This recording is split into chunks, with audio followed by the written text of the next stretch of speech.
Buenas tardes, bienvenidas y bienvenidos al lanzamiento del espacio de diálogo de la Universidad Nacional de Cuyo. Es para nuestra universidad un placer contar con la presencia de cada uno de ustedes en esta presentación de un ámbito que invita a la sociedad a encontrar los canales y herramientas para fortalecer el diálogo, el respeto y la tolerancia. Para la apertura de este espacio, además de contar con las máximas autoridades de nuestra universidad, la rectora Esther Sánchez y el vicerrector Gabriel Fidel, contamos con la destacada presencia de 4 personalidades de la vida política, social, cultural, académica y religiosa de la provincia, a quienes tendré el honor de presentar a continuación. José Octavio Bordón es sociólogo, diplomático y docente universitario. Fue gobernador de la provincia de Mendoza entre 1987 y 1991, además de ser legislador en representación de nuestra provincia.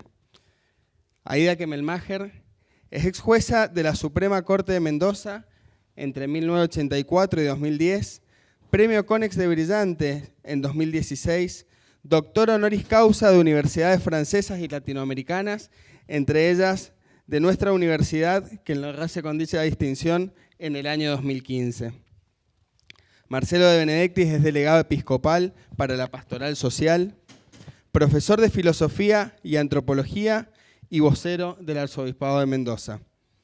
Y Gustavo Sonana, doctor en Letras, investigador independiente del CONICET, decano de la Facultad de Filosofía y Letras y profesor titular en la Cátedra de Teoría Crítica Literaria. Es realmente un honor contar con cada uno de ustedes y esperamos que sea este un espacio que se apropie la sociedad entera para intercambiar ideas, para debatir y abordar las diversas problemáticas que nos afectan. Muchas gracias. Le doy la palabra a nuestra rectora.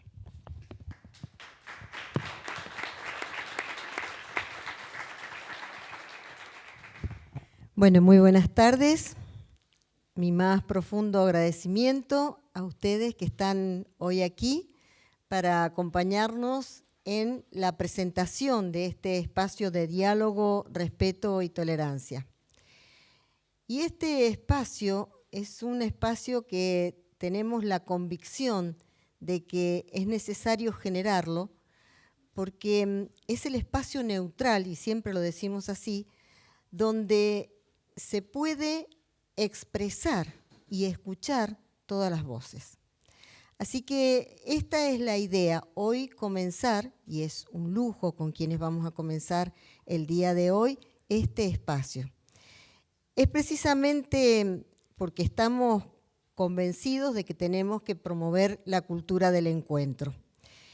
Este espacio en donde convergen distintas personas con distintas experiencias, perspectivas, opiniones, y que de alguna manera es importante ponerlas en común porque no se puede entender lo que no se conoce, no se puede querer tampoco lo que no se conoce.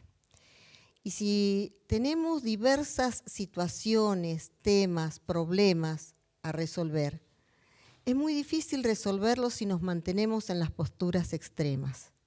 Entonces, la idea es precisamente reunirnos en un espacio donde cada uno pueda saber qué es lo que piensa el otro y cuáles son los fundamentos, las razones por las cuales tiene una determinada postura.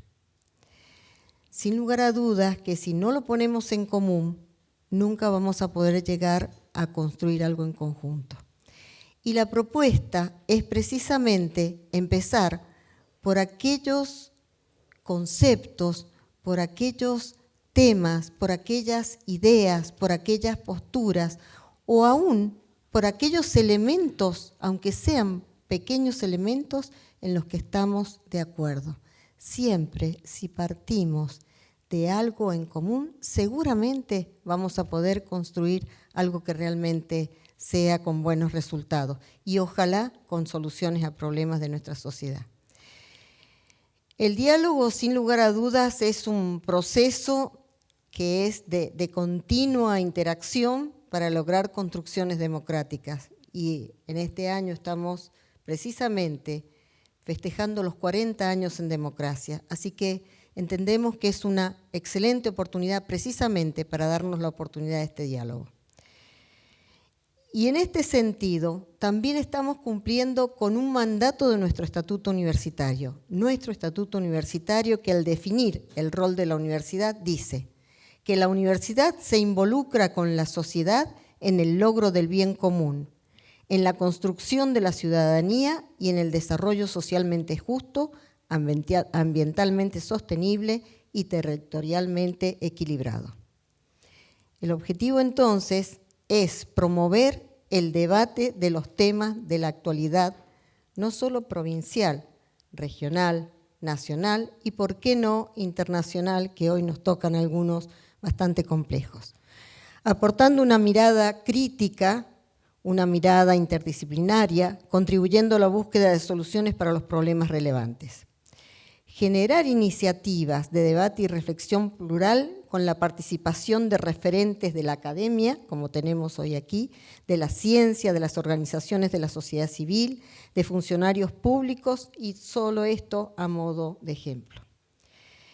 Esto, sin lugar a dudas, es posible lograrlo en un ámbito de respeto por el otro y de cuidado por el otro.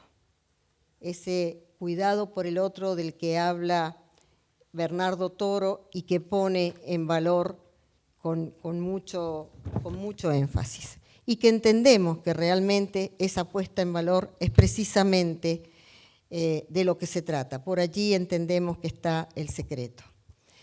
Pero no solo el escuchar y el cuidar al otro, sino hacerlo con compasión. Que compasión no es otra cosa que poner pasión para ponerse en el lugar del otro. Y entiendo que esto es el camino que debemos seguir. Y obviamente ponerse en el lugar del otro siempre implica tolerancia a lo distinto sobre todo. La Declaración de Principios sobre la Tolerancia de la UNESCO del año 95 brinda algunas pautas para lograr estos fines.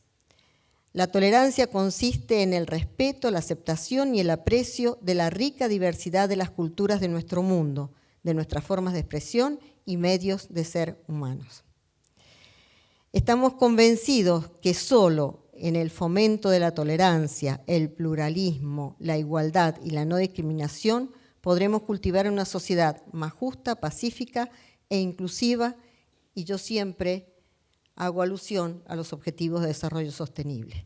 Y en este caso, el objetivo 16, que pone el foco en la paz, en la justicia, en las instituciones sólidas. Proponemos el diálogo como transformador de las relaciones humanas para generar nuevas capacidades humanas y políticas para resolver problemas. No se trata de negociar acá. Se trata de dialogar y ojalá de construir propuestas de solución a los problemas significativos de la sociedad. En este sentido, y en relación a los conflictos bélicos actuales que tenemos hoy en el mundo, estamos convencidos de que nuestro desafío como comunidad mundial y como sociedad es buscar el diálogo para una convivencia pacífica. Y para ello es imprescindible escuchar, respetar las diferencias y encontrar espacios de convergencia. Y aquí me propongo repetir dos frases que me parecen muy representativas de esto. Una es de Mahatma Gandhi y dice: no hay camino para la paz es el camino. Y otra de la joven Premio Nobel de la Paz, Rigoberta Menchú, que dice: la paz no es solamente la ausencia de guerra. Mientras haya pobreza, racismo, discriminación y exclusión, difícilmente podremos alcanzar un mundo de paz.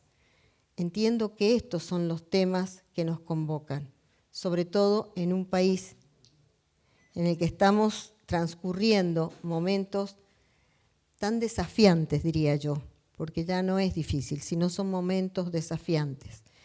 Y para la universidad, el rol de trabajar para encontrar solución a problemas como puede ser la pobreza, la discriminación, la exclusión, entiendo que realmente nos toca, no solo como institución académica, sino como institución que trabaja con otras instituciones, y aquí voy a mi objetivo de desarrollo sostenible 17. Esto de la importancia de trabajar en conjunto, lo público, con lo privado, con las distintas instituciones y lograr así resolver los problemas que nos aquejan. Muchísimas gracias. Gracias por acompañarnos.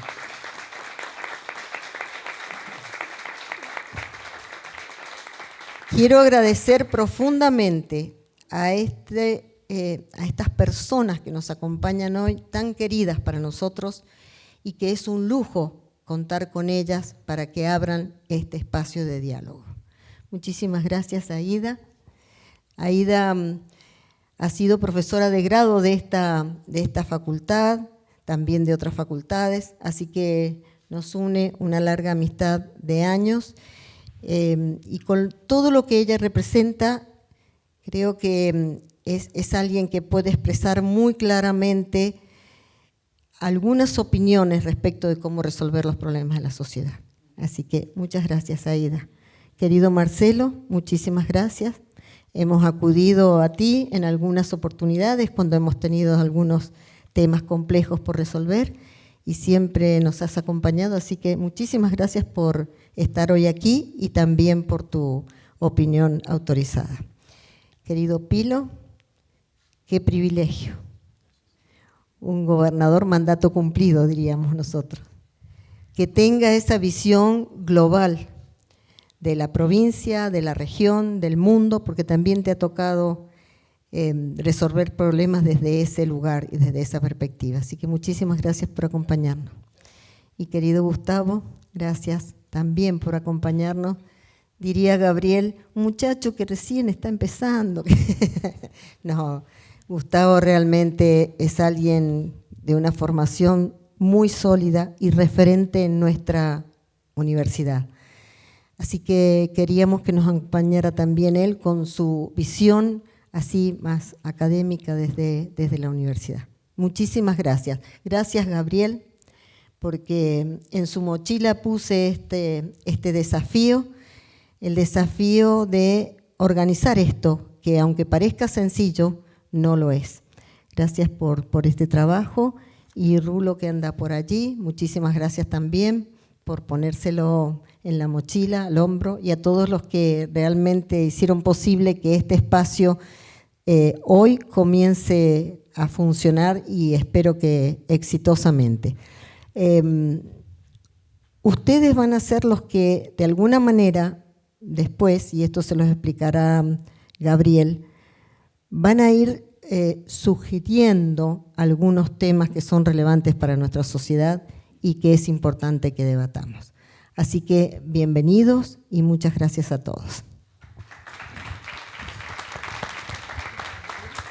Bueno, buenas tardes.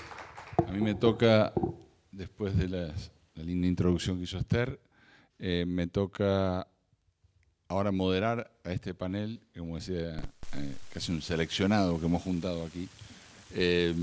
Y además de eso, también contarles un poco cómo va a ser la cuestión operativa de este trabajo. Bueno, primero sumarme al agradecimiento de Esther a Leandro Rulo Monbrun.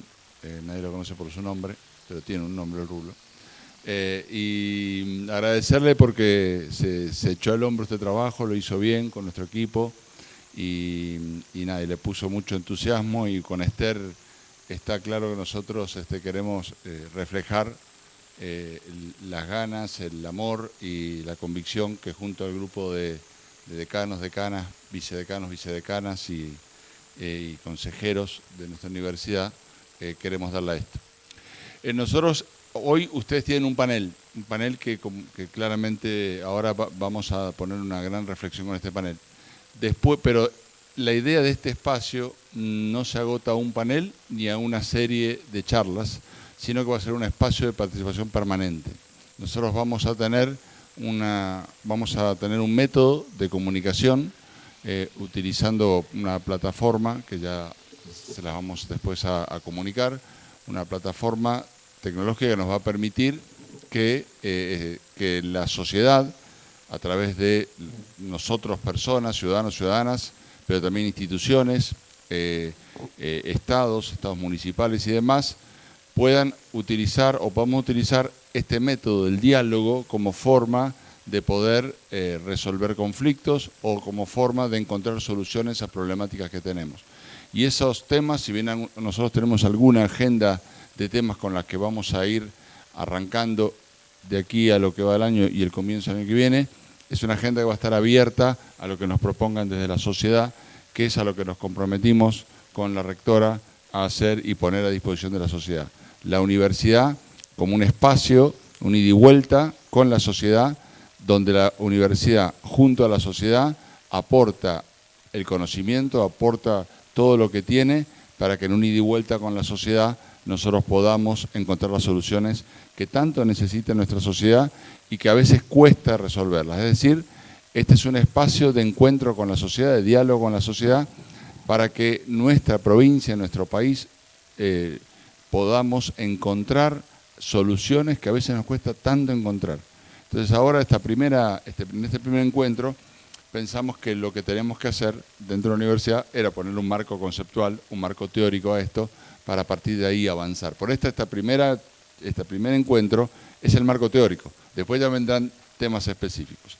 Así que con esta introducción y enseguida podemos hablar un poquito más de cómo vamos a trabajar y dialogar con ustedes. Le vamos a pedir a casi el dueño de casa, porque es nuestro decano, que él comience con unos minutos. La idea es que cada uno de los expositores se tomen alrededor de 5 o 7 minutos para esta introducción. Después vamos a dar una segunda vuelta a cada uno de ellos por si se quedaron con ganas de decir algo más. Hay una intervención cortita y después sí el diálogo con ustedes. Y además de eso, después Leandro Rulo les va a explicar una forma que ustedes van a tener de participar para que también después nos queden todas sus propuestas. Así que adelante, Gustavo, y tenés un micrófono. Bueno, en primer lugar, agradecer muy profundamente a los organizadores de esta mesa de diálogo que me dan la oportunidad de hablar como representante académico. Bueno, es un orgullo enorme, una alegría también enorme por poder participar con los integrantes de esta mesa y en tercer lugar, una muy grande responsabilidad. Voy a pedir disculpas que, como bien señalaba Esther, tengo la deformación profesional de lo académico y entonces, bueno, voy a leerles algunas palabras que voy a tratar de que sean sintéticas a los efectos de dar también la palabra al resto de los panelistas. Entre el discurso y el golpe, entre lo evidente y lo que debe ser demostrado, entre la orden y la persuasión, está el diálogo. Me remito a una analogía ya clásica, como sucede con los relieves de las monedas, un instrumento ya casi inexistente para los argentinos, el significado de las palabras se desgasta. Pido disculpas por colocarme en este lugar de las letras para participar en esta mesa de reflexión, pero creo que este horizonte puede darnos algunas herramientas válidas para pensar críticamente acerca de nuestras prácticas. Esta mesa surge como un acuerdo del Consejo Superior de la Universidad Nacional de Cuyo. Aspira a repensar un hecho traumático acontecido en el mes de marzo que posee ecos lamentables y recientes. La destrucción vandálica de la muestra 8M, manifiestos visuales, en el espacio Luis Quesada del Rectorado, que visibiliza los derechos de las mujeres e identidades feminizadas. Al carácter apelativo del manifiesto, un grupo de fieles católicos le responde de manera violenta con la anulación. El conflicto de intereses y de valores se resuelve del peor modo, soslayando el valor de la palabra y de la argumentación. Un modo de iniciar este recorrido es resignificar el sentido del concepto de diálogo. Podemos entender el diálogo como lo opuesto al monólogo y también como un espacio de intercambio en el que intervienen voces diversas. Es un texto que se construye colectivamente entre dos o más personas. En su forma oral, presencial, supone compartir un espacio, un tiempo y un objeto. Pero, para que exista un verdadero diálogo, no basta que los participantes den testimonio en sus palabras, en sus gestos, con su entonación, de su compromiso. Sus enunciados deben estar mutuamente determinados, es decir, concatenarse unos con otros. Así, los hilos de esta textura que se va produciendo colectivamente se anudan en cierto modo. A través del diálogo se aspira a alcanzar un acuerdo, aunque sea parcial. Posiblemente la costumbre nos haya hecho olvidar de que las decisiones capitales del gobierno, de las unidades académicas y de la universidad se realiza mediante el diálogo en los consejos directivos y en el Consejo Superior. Esta conversación que sostenemos semanalmente confirma y mantiene el tejido social de la universidad en la medida en que en él intervienen representantes de todos sus miembros.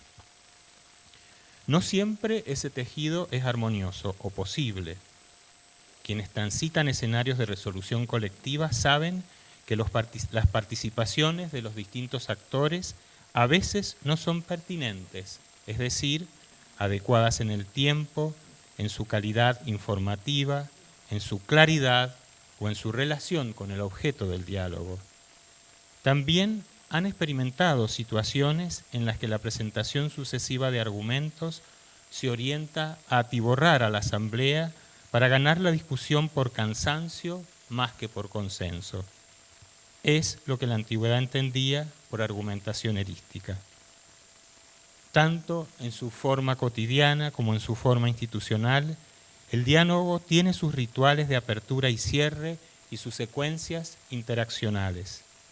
Alguien da la palabra o toma la palabra respetando los turnos de alternancia y alguien presta oídos a lo que cada uno tiene que decir.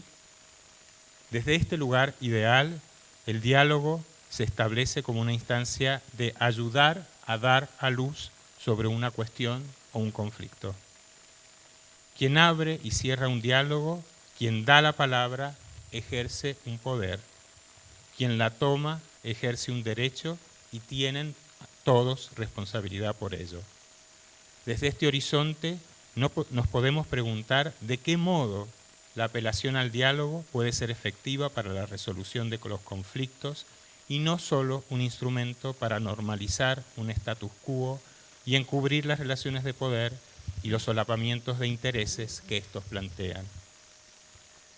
Creo que esto es un desafío enorme en el escenario actual, ya que nos encontramos, siguiendo a Renato Ortiz, en una situación de globalización en la que coexiste un conjunto de unidades sociales, colectivos, naciones, regiones, tradiciones, civilizaciones, integradas en un todo interconectado por la tecnología, pero altamente heterogéneo y en el que persisten las desigualdades. En este escenario se desdibuja un espacio de lo común posible que contenga lo diverso. El ideal de pluralismo inherente a nuestra concepción de democracia presupone que toda diferencia puede y debe ser armonizada dentro de un mismo continuo. Pero esta perspectiva soslaya que las diferencias expresan conflictos vinculados a situaciones históricas concretas, es decir, que se producen socialmente y son portadoras de sentido histórico. Marcan el lugar de una crisis que es necesario resolver y asumir, y que es necesario resumir tratando tal vez de superar la categoría de tolerancia desde una visión que manifieste una capacidad de empatía, como ya lo mencionaba nuestra rectora, de comprensión, de prudencia para relacionarse con quien detenta esa diversidad como valor identitario. Volver a descubrir lo común sin negar el peso histórico de las diferencias, sería una tentativa fundamental en este diálogo cabal. Pero lo común también se desdibuja, con ayuda de la tecnología, en la era del individuo tirano. La exacerbación del individualismo conduce a una situación general caracterizada por Eric Sabin, a mi juicio acertadamente, en la que, cito, no prevalece ya ningún punto de referencia identificable donde se hace reinar voluntariamente la inestabilidad permanente, donde ciertas pulsiones se pueden expresar sin encontrar mayores obstáculos, haciendo oscilar una dinámica continua de caos que provoca la incertidumbre personal y la disolución de las estructuras sociales. La tendencia de los individuos a concebirse como totalidades más o menos cerradas y replegadas sobre su propio régimen de creencias y a sentirse destinados a hacer prevalecer prioritariamente sus puntos de vista, si se ve llevada a multiplicarse, a intensificarse y a banalizarse, estaría entonces a la altura de llevar a formas de anomia, desorganización de un conjunto, desintegración del lazo social resultante, del desmoronamiento de lo fundado en lo común. He hablado de tecnologías y para finalizar, quisiera referirme a una experiencia personal que entiendo tampoco favorece el diálogo eficaz. No podemos desentendernos de la prótesis que representan nuestros dispositivos celulares. Se han vuelto parte de nosotros a punto tal de que olvidarlos nos representa un enorme trastorno. Sentimos un pánico absoluto cuando de pronto salimos de nuestra casa y nos damos cuenta que nos olvidamos el celular.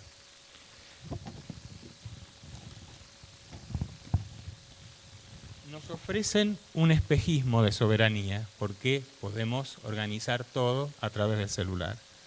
Nos han acostumbrado a no estar en donde estamos. Participamos de todos los acontecimientos sociales desde la visita a un familiar y no me van a decir que no es frecuente que estemos cenando y que cada uno está hablando pero al mismo tiempo viendo su celular, un partido de fútbol, un concierto, una reunión de consejo superior. Participamos así fragmentariamente, porque al mismo tiempo transitamos en el espacio del chat o de la exploración de redes. Y a veces caemos en una suerte de respuesta de reenvío compulsivo de novedades sin dar tiempo al pensamiento. Por momentos, la realidad experimentada en el celular se vuelve más tangible y cierta que la que acontece efectivamente. Lo vivimos hace poco cuando una lluvia de mensajes que circulaban por WhatsApp y por redes refiriendo actos de vandalismo en el Gran Mendoza obligaron a una declaración oficial para no suspender la jornada de trabajo. Para un diálogo efectivo, la concatenación de los discursos nos exige estar de cuerpo presente y prestar al otro la debida atención. Creo entonces que esa es la tarea, recuperar un diálogo real, pleno, para reconstruir ese espacio común que nos contenga. Gracias. Muchas gracias, Gustavo. Hermosa reflexión. Y ahora le vamos a pedir la palabra al padre Marcelo de Benedictis. Buenas tardes. Realmente me honora estar acá. También esta prestigiosa casa, la Uncuyo, de larguísima trayectoria en nuestra querida Mendoza. Qué importante que recoja el guante de los desafíos del muro más allá de la tela, lo que pasa en la sociedad, lo que luchamos, lo que queremos ver. Creo que la universidad es un foco que debe iluminar el quehacer cotidiano de los ciudadanos y no una isla separado de la fatiga, de las búsquedas. Al contrario, tienen todo para brindar en todos los ámbitos, ¿no? Y en esta magnífica universidad que nos hace orgullosos como mendocinos. Bueno, ¿por dónde enganché yo? porque realmente les digo, esto fue muy libre, ¿eh? Nos largaron al ruedo. Tiene unos minutos para hablar, después que, pero no que esto, pum. Quiero compartir así convicciones personales a lo largo de los años, que uno en la tarea, en la reflexión, en la escucha, en la observación, creo que pueden dar una luz, un aporte. Primero, estamos en un cambio de época, no una época de cambios, no. Las modas son cambios, pero un cambio de época se trastorna todo, se gira todo. No tal aspecto, tal otro, una falda más larga, más corta, un peinado, es todo. Modo de pensar, modo de encontrar el sentido de la existencia, modo de construir lo común, todo se ha puesto en crisis. Y a todos, todo, ¿no? Hemos dejado, la imagen que tengo, hemos dejado una orilla donde nos sentíamos seguros, o más o menos seguros, nos hemos lanzado sin vislumbrar dónde está la otra orilla. Y vamos navegando como mejor podemos todos para encontrar un sentido y un norte, ¿no? Por eso creo que tener conciencia que estamos en un momento de profundísimos cambios, creo que ya ahí nos tiene que abrir al diálogo, al respeto y a la tolerancia, ¿no? Desde esta observación macro. Pero también creo y quiero dar esta mirada y mi convicción personal. Mirá, y me estoy yendo al año 430, poquito antes, cuando aquellas fuerzas del norte de Europa, nosotros como latinos le llamamos bárbaros, pero en Europa no, los bárbaros venían arrasando todo y arrasaron con Roma, la ciudad eterna. La quemaron, la saquearon y eso llegó al norte de África, ¿no? En un pueblito, una ciudad llamada Hipona, un puerto, y una mujer desesperada al enterarse de que había caído Roma, se dijo, viene el fin del mundo. Y salió corriendo a su padre obispo, Agustín de Hipona, San Agustín. Padre Agustín, viene el fin del mundo. Agustín abrió los ojos, la miró y le dijo, no señora, él comienza un mundo nuevo. Estamos iniciando un mundo nuevo. Y así, a la palabra diálogo, respeto, tolerancia, creo que podríamos poner responsabilidad de cada uno, de todos. Nadie puede decir acá no estoy yo, de verdad. Y en hermosas las palabras de Gustavo, de la mirada del diálogo, que no es por mucho hablar que uno convence, o por meter presión, o llenarnos de cosas que ni sabe lo que ha querido decir. Creo que todos somos responsables para ir forjando un mundo nuevo. Y en estos tiempos de crisis profundas, de purificación, cada uno de nosotros tiene que dar lo mejor de sí mismo, en donde esté, sin desánimos, sin negatividades, con lo propio de los vaivenes de la vida, pero con la firme convicción de que cada uno puede aportar responsablemente a este mundo nuevo que están haciendo. Y que nos tenemos que sentir con toda la fatiga que implica, ¿no? Orgullosos, bendecidos de estar en esta época histórica y no renegar de ella. Cambio de época. Algunos pilares fundamentales, porque no podemos estar todo el tiempo en esta sociedad líquida o gaseosa, como algunos la han definido. Tenemos que tener, así como tenemos un norte, un este, oeste, sur, puntos fundamentales de referencia. Y quiero poner el primer punto en la persona humana. Creo que este es el primer punto fundamental y que aquí, si no queda firme en nuestros corazones, va a ser mucho más fatigoso encontrar puntos de encuentro si no es la persona como pilar fundamental, ¿no? La persona humana. Parto de un principio, puede parecer de perogrullo, pero no lo es en el pensamiento contemporáneo actual. Todo ser humano es persona. Parto de ese principio, ¿no? ¿Y qué entiendo por persona? No voy a repetir la clásica definición de Boecio, de persona, no. Voy a características, lo que hacen. Cada persona un misterio vulnerable, lleno de dignidad. Un misterio vulnerable, extremadamente vulnerable, lleno de dignidad, pleno de dignidad, ¿no? En esto, realmente, no hace mucho que he logrado como esta síntesis en la mirada de persona. Y esto de misterio, que sería todo para un tratado, ¿saben cómo lo resumo? En el dedo gordo, en la huella digital. Cuando entré en crisis de identidad, mirate el dedo gordo y pensá que no hay otro ser humano igual que vos en toda la humanidad. La huella digital. Sí, por eso pescan a los ladrones. Por esto, no hay otra. Ni hubo, ni hay, ni habrá. Miren si no son, en esto tan chiquitito,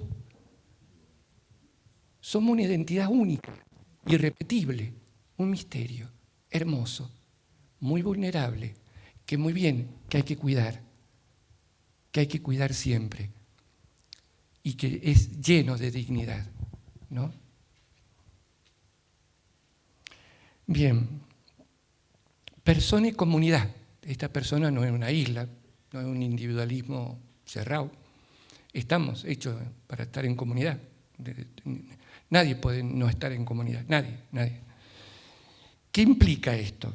Pongo títulos: colaboración, solidaridad, justicia, respeto, promoción. Vivimos en comunidad para ser promovidos, no para ser usados, ¿no? Y que tenemos que brindar un servicio a esta comunidad de la cual somos parte. Colaboración, solidaridad, justicia, columna vertebral de todo, respeto, promoción. Esas son como las pinceladas que tomo. Y ahora, permítanme un poquito de un desarrollo un poco más del pensamiento del tema persona.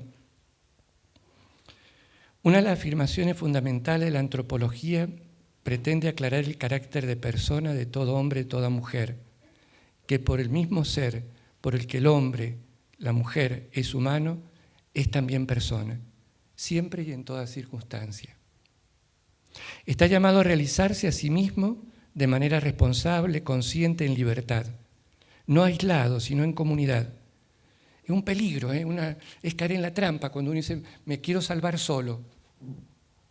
Va a quedar encerrado, entrampado. Siempre en comunidad. En una relación personal con los otros, con la naturaleza, con el ser eterno que la fundamenta, ¿no? Por los ejes de la cultura, la relación entre personas, entre los humanos, la relación con la creación y la relación con el Creador. Esto nos muestra cuál es la dignidad humana y qué importante es tomar en serio a cada persona y tratarla con aprecio, con respeto. Esto sirve igualmente para sistemas políticos e instituciones, pues también ellos han de respetar la libertad y la dignidad de toda persona humana. Y no solo eso, han de promocionar igualmente el desarrollo integral de toda persona. Ninguna comunidad puede excluir del desarrollo a las personas o grupos. Quisiera repetir algunos criterios que es interesante en este contexto de cambio de época, de persona, misterio, vulnerable, lleno de dignidad, persona y comunidad. Estos principios que son 4. El tiempo es superior al espacio. Es mejor iniciar procesos como el de hoy, que ocupar un cargo. En la vida es mejor que iniciemos procesos que ocupar cargos. La unidad prevalece sobre el conflicto. Con la paz todo lo podemos lograr. Con la división, con la guerra, todo lo podemos perder. La realidad es más importante que la idea. La idea se tendría que acomodar a la realidad y no violentar, ¿no? Que ahí es donde también se producen desencuentros muy profundos y muy violentos. Por último, el todo es superior a la parte. y ese todo cuida la parte, pero no la parte puede anular al todo. Termino. Diálogo y amistad social. Acercarse, expresarse, escucharse, mirarse, convocarse, tratar de comprenderse, buscar puntos de contacto. Todo esto se resume en un verbo, dialogar. Para encontrarnos y ayudarnos mutuamente necesitamos dialogar. No hace falta decir que para qué sirve el diálogo. Me basta pensar que sería el mundo sin ese diálogo paciente de tantas personas generosas que han mantenido unidos a familias y a pueblos. El diálogo persistente, corajudo, no es una noticia como los desencuentros y los conflictos, pero ayuda discretamente al mundo a vivir mejor, mucho más de lo que nos damos cuenta. Por último, en este punto, el diálogo social hacia una nueva cultura. Algunos tratan de huir de la realidad refugiándose en mundos privados y otros la enfrentan con violencia destructiva, pero entre la indiferencia egoísta y la protesta violenta siempre hay una opción posible, el diálogo. El diálogo entre generaciones, el diálogo en el pueblo, porque todos somos pueblo, la capacidad de dar y de recibir, permaneciendo abiertos a la verdad.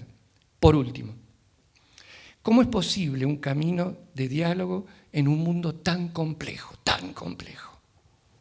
complejísimo? Y cuando más te querés meter, más se te hace complejo. ¿Cómo? Porque, de veras, les digo lo que he cosechado en estos años de vida. Miren, he escuchado mucha gente muy capaz, muy hermosa, pero si no somos capaces de despertar en las personas sensibilidades, qué difícil es escucharnos y encontrarnos. Y pongo algunas sensibilidades fundamentales. Sensibilidad a la verdad, sensibilidad a la justicia, sensibilidad a la vida, sensibilidad a la misericordia, sensibilidad por la paz. Tal vez no tenga el aparato conceptual o teórico o de estudio, pero ya tener una sensibilidad interior. Esto es verdad. Mira, no te lo puedo comprender en todos los conceptos que decís, pero es verdad. O es justo. ¿De qué me vale aplicar un montón de leyes que sean injustas? ¿No? Una sensibilidad interior por la verdad, por la justicia, por la vida, por la misericordia, por la paz. Repito, es educarnos en una sensibilidad interior, más allá de los aparatos conceptuales y complejísimos del pensamiento, una sensibilidad. Y no quiero terminar sin una palabra de esperanza. Y en esto me apoyo en Kierkegaard. La esperanza es el motor de la libertad y de la liberación. El camino hacia la libertad, hacia la liberación, es largo y prolongado y está constantemente interrumpido por zonas desérticas, donde uno se da cuenta de lo duro de la liberación. En este camino o éxodo personal o comunitario, la esperanza es clave para superar los largos y profundos tramos de desesperación que cualquier itinerante debe cruzar en su camino de libertad. La esperanza, en la filosofía de Kierkegaard, es el motor de la libertad, el fundamento y la raíz de toda liberación. Gracias. Muchas gracias, Marcelo. Ahora sí, vamos a tener la palabra entonces a Aida. Muy buenas tardes. También me sumo al agradecimiento y a la alegría de estar esta tarde aquí con todos ustedes. Creo que si hay un ejemplo de tolerancia política es que con Pilo Bordón fuimos contemporáneos en la función. Él era gobernador y yo jueza de la Corte. Y aunque tuvimos discrepancias, siempre se manejaron con absoluta confianza y con esto que hoy estamos llamando diálogo. Así que muy feliz de estar aquí con usted esta tarde.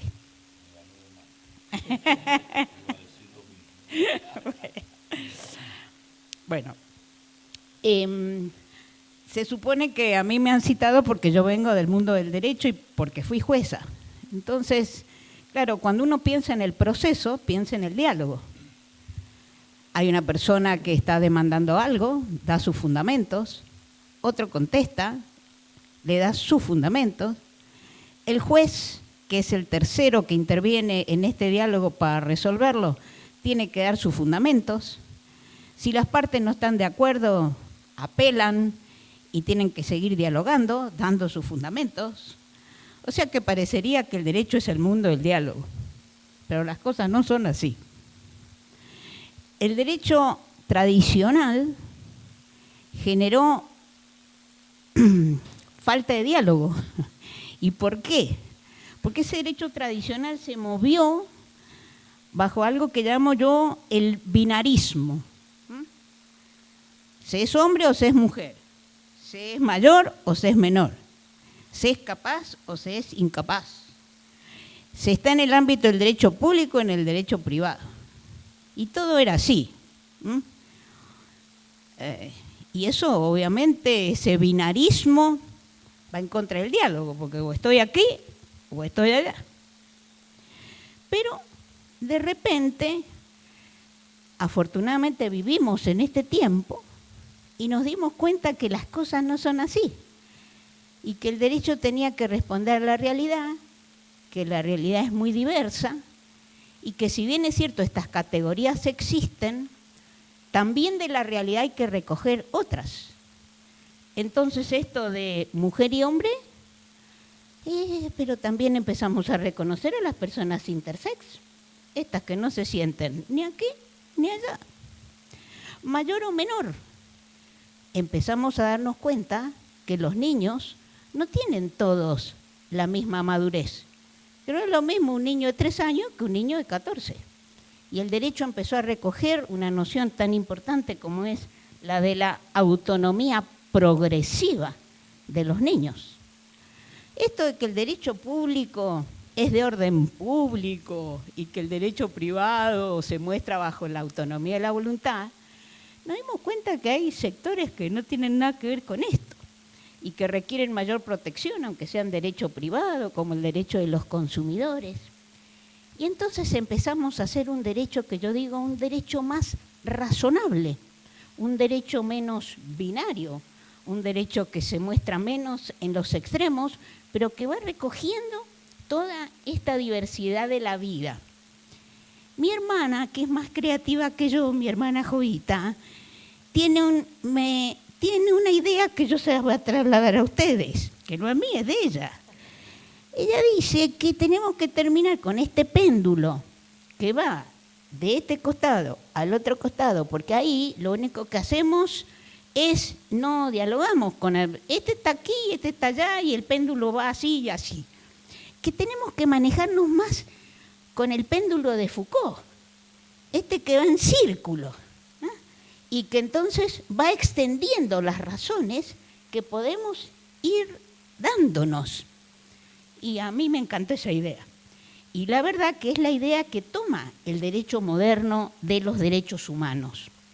Y por eso hoy hablamos en derecho de vulnerabilidades, una palabra que no existía hasta mediados del siglo pasado.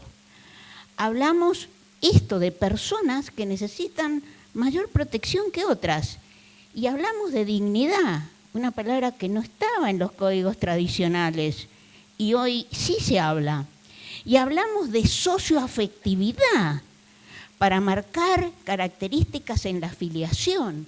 Aquí cuando venían los brasileños a mitad del siglo pasado y nos hablaban de la socioafectividad, nosotros nos reíamos de ello, decíamos, pero ¿qué es esto? Es poesía, esto no es derecho. Y después nos dimos cuenta, ¿cómo puede haber un derecho de familia sin afecto? ¿Cómo no vamos a incorporar esto de la sensibilidad de la que usted nos hablaba al mundo del derecho, que tiene que ser el mundo de la realidad? Entonces, pienso que hoy el derecho, con esta visión más multifacética, que responde más a la realidad y menos al binarismo tradicional, empieza ahora sí a ser un elemento que realmente resuelva los conflictos, no desde estos extremos que marcábamos antes. Entonces, ¿qué me parece que podríamos hacer en un mundo tan complejo como el que nos ha contado Gustavo, como el que nos ha descrito usted también? Bueno, una vez yo aprendí en una reunión como esta de una mujer que era embajadora de los Estados Unidos en la Argentina, esta lección. Y como a mí me gustó la lección, yo se las voy a dar a ustedes y si ustedes quieren, la siguen como yo la he seguido y si no, no la siguen. Esta mujer dijo en una charla así, en un conversatorio como este, miren, no se puede luchar contra todas las desigualdades, no se puede luchar contra todas las injusticias. Yo aprendí que hay que saber qué batallas dar en la vida, porque no tenemos ni tiempo ni fuerza para darlas a todas las batallas. Entonces, lo primero que tenemos que hacer es decir qué batallas vamos a dar, cuáles son importantes para que realmente tengamos este diálogo, logramos la paz, todo esto de lo que hemos venido hablando. Entonces, cada uno va a dar batalla en otros ámbitos, porque para cada uno también las batallas pueden ser más importantes en uno y en otro lado. Ahora, para dar las batallas, decía la embajadora, y hay que estudiar. No se puede hacer una charla de café. Hay que ponerse a estudiar para saber cómo darlas, por qué son importantes y cómo darlas. O sea, tengo que elegir la estrategia para dar esa batalla. Y probablemente dar esa batalla no será a través de un conflicto, sino que esa batalla la tengo que dar por otras vías que no son la del conflicto. Y como yo vengo de lo jurídico, tengo que decir que no se puede judicializar, ni más que judicializar, no se puede juridizar todos los conflictos.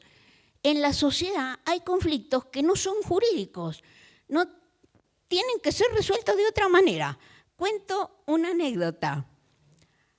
Un día, siendo jueza de la Corte, 2 intendentes, voy a recordar, discúlpeme con todo el cariño del mundo, Albiti Fayad, uno de los grandes intendentes que tuvo nuestra ciudad, que estaba en conflicto con el intendente Guaymallén por el rumbo que tenía que tomar una calle que empieza en la ciudad y sigue en Guaymallén.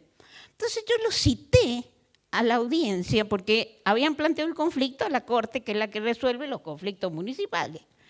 Entonces yo lo cité y le dije, ¿pero a usted les parece razonable que sea un juez quien tiene que dictar la sentencia de cómo tiene que ir este carril, si norte-sur o sur-norte, este-oeste?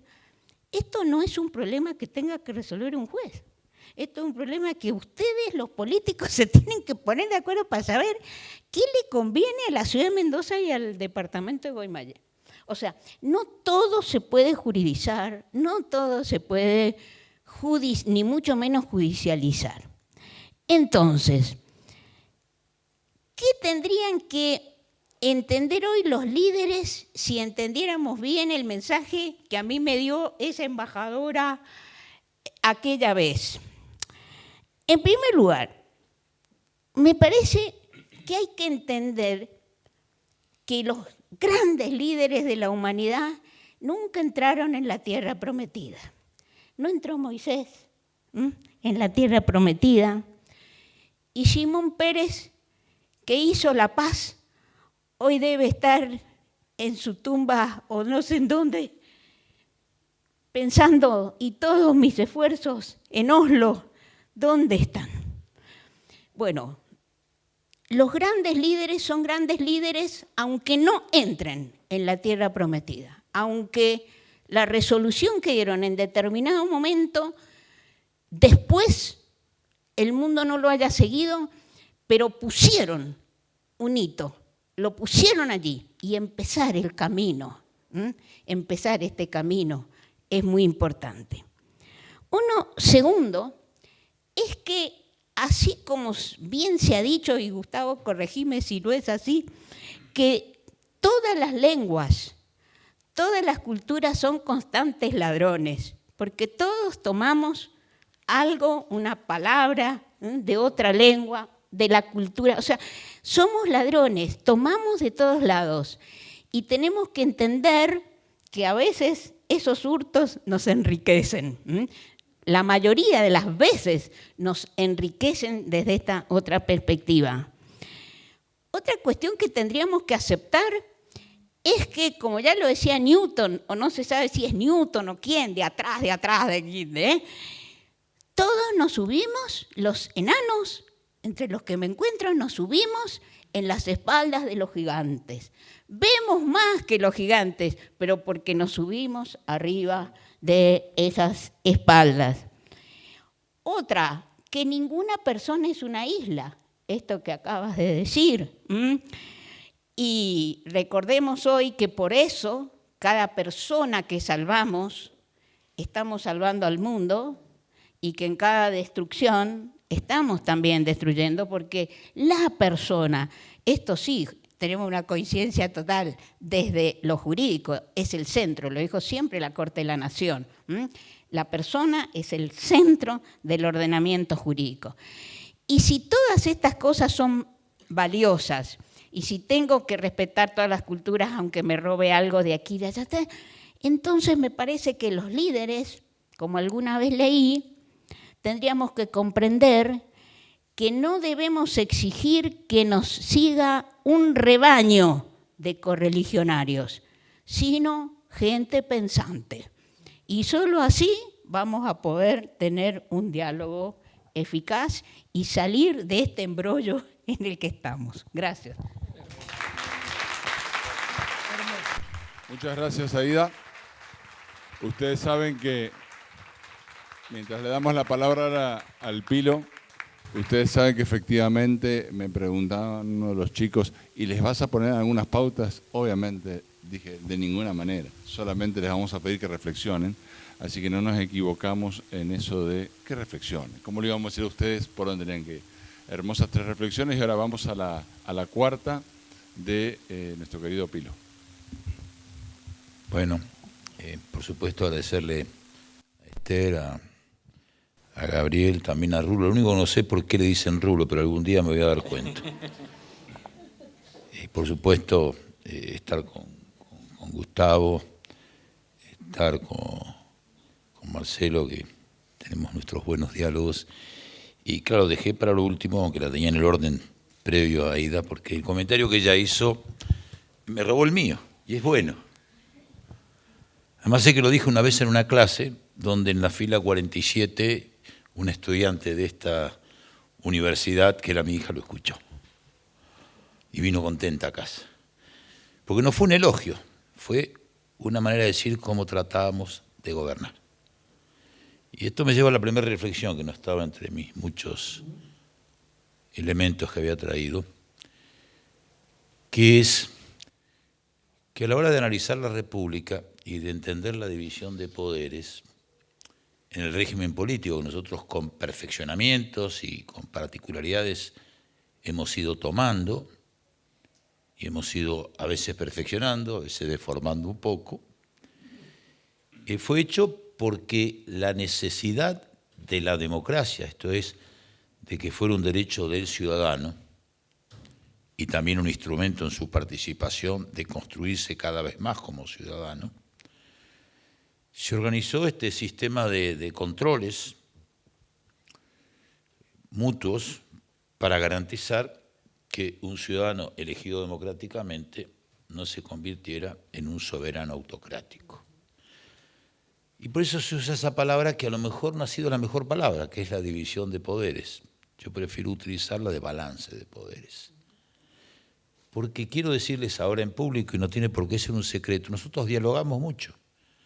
Conversábamos mucho sobre temas, sobre todo no los temas que podían tener que ver con uno, con una situación particular, sino con los temas de la provincia, con los temas de la relación de la nación, de la relación con otras provincias, porque la separación o el balance de poderes, como yo prefiero llamarlo, es para construir una democracia republicana y una república democrática. Y este es un diálogo que necesitamos entender entre la palabra democracia y su sentido y la palabra república, porque tenemos demasiados demócratas que desechan y le tienen desconfianza a la república, y también nos sobran los republicanos que dicen ser republicanos, pero le tienen miedo a la democracia.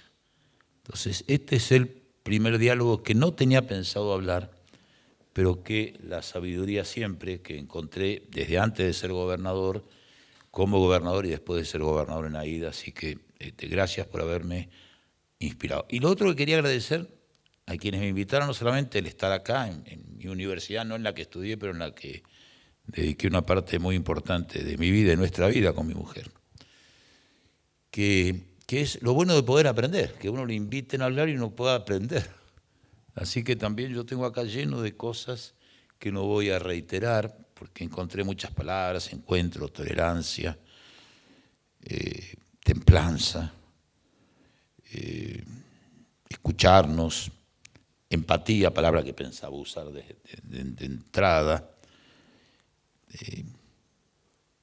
valores. Entonces yo quisiera solamente y muy brevemente, y después en la segunda parte, si es que nos da el tiempo, porque tenemos la costumbre de excedernos, voy a ver si por una vez te voy a desilusionar. Mirá, si llego a cumplir el tiempo. Le ganarías a tus antecesores. También por primera vez.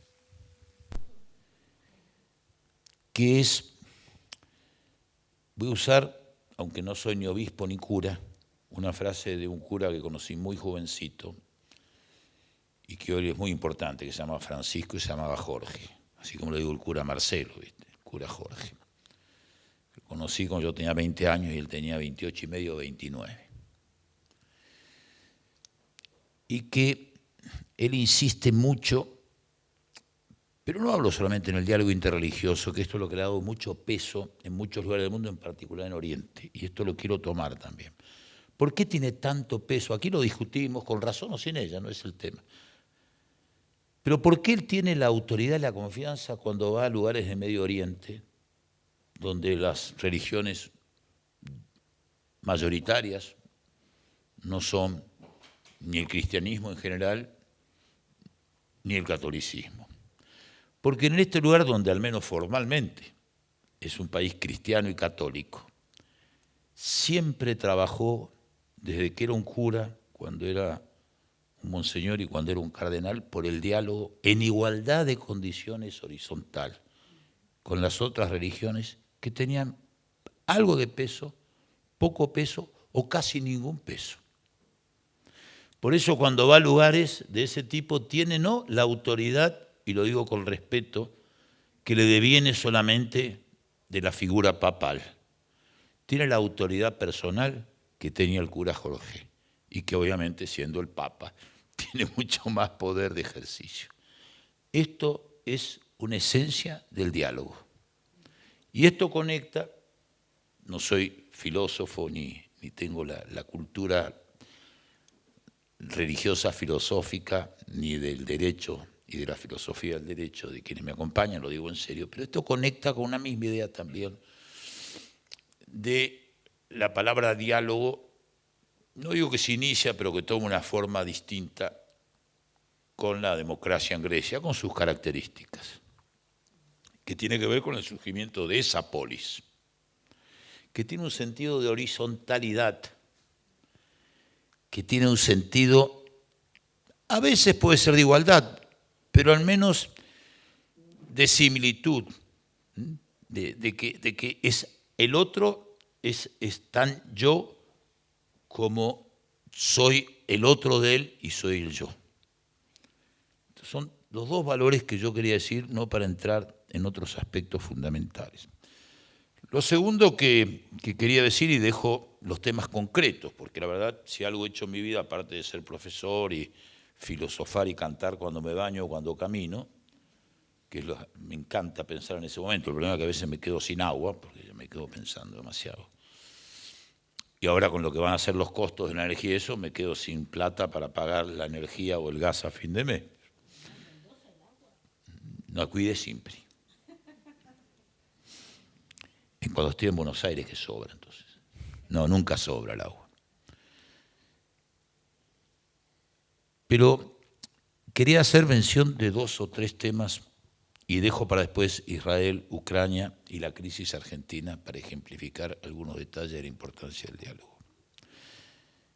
Primero que nada, el diálogo es escucharnos. Si uno está sentado acá y está más preocupado, no esto que es un diálogo, ¿no? Si uno tiene que dar una clase, una conferencia, más preocupado por qué bocadillo voy a poner, o lo mío es mucho mejor que el otro, en lugar de estar con la actitud serena, plácida, de escuchar y de aprender, escuchar. Miren que yo soy charlatán. Para justificarme digo que escucho rápido. Es muy difícil dialogar si uno no escucha. Pero no solamente si uno no escucha intelectualmente, sino si uno no escucha con empatía. Esto es con las ganas de estar en el lugar del otro, con la alegría de que el otro ha dicho algo que a uno le gustó y que a uno no se le había ocurrido. ¡Qué bueno! Esto enriquece el diálogo. Finalmente es como, no solo como dice el Papa, sino como dice un gran personaje muy especial, el Pepe Mujica, cuando dice, lo único que le pido a los argentinos siempre lo dice, es que se quieran un poco más. Porque si hicieran eso serían mucho mejor país y un gran país. Y eso parte por la empatía, por el diálogo. Ya para casi terminar, pero esto no es solamente bilateral, es no solamente este sentido horizontal y este sentido vertical de la dignidad. Como decía alguien, el hombre es un cosmos en sí mismo, cada persona única. Lo del dedo pareció bárbaro. ¿Te lo puedo robar? Gracias. No, sobre todo lo voy a necesitar porque ahora cuando voy por los aeropuertos con los años cada vez te cuesta más que te marque la huella digital. De tanto entrar en lugares indebidos que uno tuvo que marcar todos los dedos, pero bueno. Es que es muy importante entender también ser parte de un destino común. Puede ser un destino común, estamos acá conversando, tenemos un destino común que es tratar de ayudar a que en cosas concretas se genere el diálogo y que sea un buen punto de partida. No es necesario ser la comunidad global, ni la comunidad también de esas. Son el sentido de que somos parte de algo en común con un objetivo. Lo segundo, al lado de eso, entonces, que hay que estar muy armado de valores y convicciones para poder escuchar y dialogar, pero al mismo tiempo muy desarmado de prejuicios y de sectarismo. Uno no puede dialogar constructivamente si no tiene valores y convicciones. ¿De dónde va a dialogar? Si yo no siento nada, ¿no? Pero si eso lo lleva al prejuicio y al sectarismo, tampoco puede dialogar. Por eso entonces hay que dialogar entre la capacidad de tener convicciones y la capacidad de saber que el otro también tiene convicciones, ver cómo me encuentro y cómo ese encuentro no es para decir, bueno, sí, lo entendí, no, empático, sentido, con contenido, con proximidad, con fraternidad. Eso que dice también Francisco, que la fraternidad a través del diálogo es el nombre de la paz. Y termino con un último tema que yo creo que sirve mucho para lo que voy a hablar después si es que nos queda tiempo. Porque el diálogo tiene que ser abstracto, concreto, por eso después quiero hablar de lo concreto si tenemos tiempo.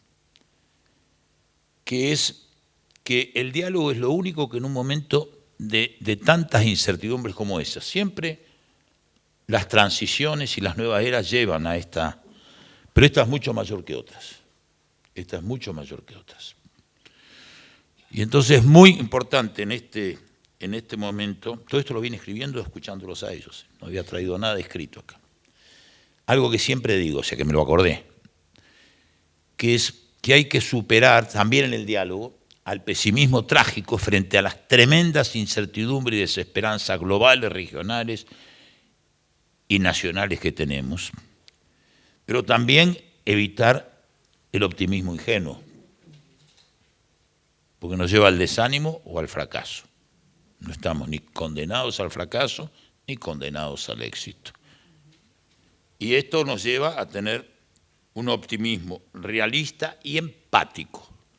El realismo de decir, bueno, esta es de mi perspectiva y dialogando, a ver, ¿qué acuerdo tenemos sobre cuál es la realidad? Porque la realidad absoluta tampoco existe. Y en segundo, ser empático, esto es, lo queremos hacer para algo, con un sentido. Bueno, termino con estas dos cosas y dejo para después algunos temas sobre cómo veo la política internacional y cómo esto está afectando, y después tomar 3 ejemplos hoy de cómo la falta de diálogo nos está creando tantas dificultades y problemas. Muchas gracias. Les propongo un cambio, ya que los expositores se tomaron los dos ciclos de minutos, lo hicieron todos, así que quédense tranquilos. Entonces voy a proponerles a ustedes, tanto a este hermoso panel, como a ustedes, que en esta media hora más o menos que nos queda, hagamos un ida y vuelta. Entonces, tanto ustedes, si tienen ganas, en el momento que quieran, como ustedes, quienes han venido esta tarde, podamos hacer algún tipo de intervenciones. Lo que sí les pediríamos es que sean cortas en general, para que podamos la mayor cantidad de nosotros poder participar. Y ahora, antes de irnos también, les vamos a dar, bueno, enseguida el Rulo les va a contar, van a tener a través de un Google Form, nos van a poder dejar un poco sus miradas, sus opiniones, sus propuestas, para que las tomemos y ustedes, quienes han tenido hoy la gentileza, deferencia de venir, nos ayuden a dar este primer empujón, este primer paso. Así que bueno, quien quiera, yo sí quisiera, bueno, te voy a hacer una introducción, una anticipación de lo de la política internacional, que seguramente vos después lo vas a tocar, pero parecería ser que el método que ustedes nos propusieron del diálogo, del respeto, de todas estas palabras que incorporaron, aunque en el Medio Oriente es más difícil, quizás hay un tema cultural, a veces nos cuesta entender que en Oriente, en el Medio Oriente y en otras culturas, bueno, son culturas diferentes y lo que nosotros entendemos por ciertas palabras tienen otro significante. Pero aún en esos casos, el diálogo, el respeto y la tolerancia los llevaría a resolver esos conflictos. Y esos líderes o grupos que tienen, que los llevan por otro lado, les retrasan esa necesaria llegada a ese punto de encuentro, ¿no? O sea, no hay lugar en el mundo ni espacio humano o territorial que no encuentre esto como el único método, como recién ustedes bien lo decían, en el derecho, donde fuera, parecería ser así, ¿no? Muy corto te contesto 2 temas que están en conexión los dos. Yo te doy la introducción para lo que querías decir por eso. Sí, somos muy malos. Que es el tema de hoy, lo que está pasando en el tema de Gaza, Israel y la elección de Hamas. Y también en lo de Rusia y Ucrania. Y podría ser lo que pasa en Argentina. Pero voy a estos dos. Después, si el otro les interesa, lo hablo. Lo primero que hay que hacer cuando uno encuentra estos es tratar de ir a lo más importante y lo fundamental, sin absolutismos, pero sin dudas. Entonces, una acción de un grupo irregular, más allá si la causa es justa o injusta, es otro tema, que ataca de esta manera, y no que hay víctimas civiles, niños, mujeres, jóvenes en una fiesta por la paz, que en el medio del combate entre dos fuerzas hay eso que se llaman circunstancias aleatorias, y hay un muerto, es doloroso. Pero cuando se va a eso, o esto se condena en forma absoluta como una barbaridad, como un terrorismo, como un crimen de guerra, como un crimen de la humanidad, o no se puede pasar a la segunda etapa. Esto es lo primero, porque esta es lo que hoy nos está lacerando. Lo segundo, no al mismo tiempo, pero inmediatamente es por qué estamos viviendo esto, que no solamente es el problema del Estado de Israel con los estados árabes. Ha habido tremendos enfrentamientos, muertes y violencias entre grupos chiitas fundamentalistas y saudis fundamentalistas, Y hace pocos días hubo como dos esperanzas, una más en el campo de la energía, que fue el diálogo que China, que está aplicando más soft power que hard power, con mucha inteligencia, nos guste más o menos el régimen chino, mientras que el régimen del cual estamos más cerca en términos de valores y de funcionamiento está usando más, no el hard power como violencia armada, sino el hard power como presión y menos el soft power. Y que este es un conflicto que tiene muy larga data y que en el caso específico no hay prácticamente organismo internacional, no hay organización internacional que no haya reconocido que se necesita un nuevo diálogo, porque esa zona de Gaza es una acumulación de comunidad que no puede seguir viviendo. Y la postura de la mayor cantidad de países, y por suerte la nuestra, es que el Estado de Israel y el Estado palestino tienen el derecho de vivir en su Estado en paz y sin agresiones y sin seguridad que los rodee. Este es el segundo tema, este es el diálogo que necesitamos resolver. Porque si no, la reacción de alguien que le atacan así es contestar y atacar. Y no es que busque necesariamente atacar víctimas civiles, pero la efectividad del asunto no es lo que más lo preocupa. Bombardeo donde pienso que están, y si mueren 500 que no tienen nada que ver, pues morirán 500. ¿Sí? No estoy hablando de esa situación, que es la reacción, pero estoy hablando que este es el tema. Lo mismo con la situación de la invasión de Rusia a Ucrania. Es un crimen de guerra. Así lo dije en un artículo que escribí a los pocos días en un matutino en Buenos Aires. ¿Por qué es un crimen de guerra? Porque la verdad es que un país, a alguien que no lo está amenazando militarmente, lo invada militarmente, siendo la segunda potencia militar nuclear del mundo, a un país que, como dijo un señor que no admiro, que es el presidente de Corea del Norte, dijo, si Ucrania no hubiera devuelto las armas nucleares, no lo hubieran atacado. Que es lo mismo que me dijo un pro norteamericano una vez cuando le pregunté si él pensaba que Irak tenía armas atómicas. Dijo, no. ¿Y por qué no? Porque si no, no lo hubiéramos atacado, me dijo.